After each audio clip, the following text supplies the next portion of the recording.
লোকদের হাসানোর জন্য মিথ্যা কথা বললে কি হয়?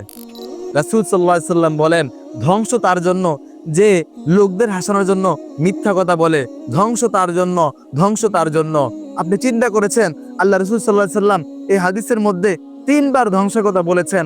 আজকাল আমাদের মধ্যে যারা আছে, কন্টেন্ট ক্রিয়েটর বলেন, যাকেই বলেন, দেখবেন যে কিছু সংখ্যক লোক থাকে যারা মানুষকে হাসানোর জন্য মিথ্যা কথা বলে, হাসানোর জন্য বানিয়ে বানিয়ে মিথ্যা গল্প বলে। সেটা এখন রিলস ভিডিও বলেন, নাটক বলেন, বিভিন্ন ভিডিওতে দেখবেন আপনি মানুষকে হাসানোর জন্য বিভিন্ন ফানি ভিডিও বানায়। এটাও কিন্তু মিথ্যা গল্প বানিয়ে মানুষকে হাসানোর জন্য, মানুষকে আকৃষ্ট করার জন্য কিন্তু মূলত এই গল্প তৈরি করা। তাহলে বোঝা গেল যারা এই হাসির গল্প বানানোর পিছনে কাজ করছে, যারা ভিডিও বানাচ্ছে, যে ভিডিও বানাচ্ছে, যে কথা বলছে, সবাই কিন্তু এই হাদিসের মধ্যে অন্তর্ভুক্ত। আল্লাহ রাসূল সাল্লাল্লাহু আলাইহি ওয়াসাল্লাম ধ্বংসের কথা বলেছেন। তাই আসুন এমন ভিডিও না বানাই, এমন কন্টেন্ট ক্রিয়েটর না হই যেখানে মানুষকে মিথ্যা বলে আমি হাসানোর জন্য সব সময় চেষ্টা করে যাচ্ছি।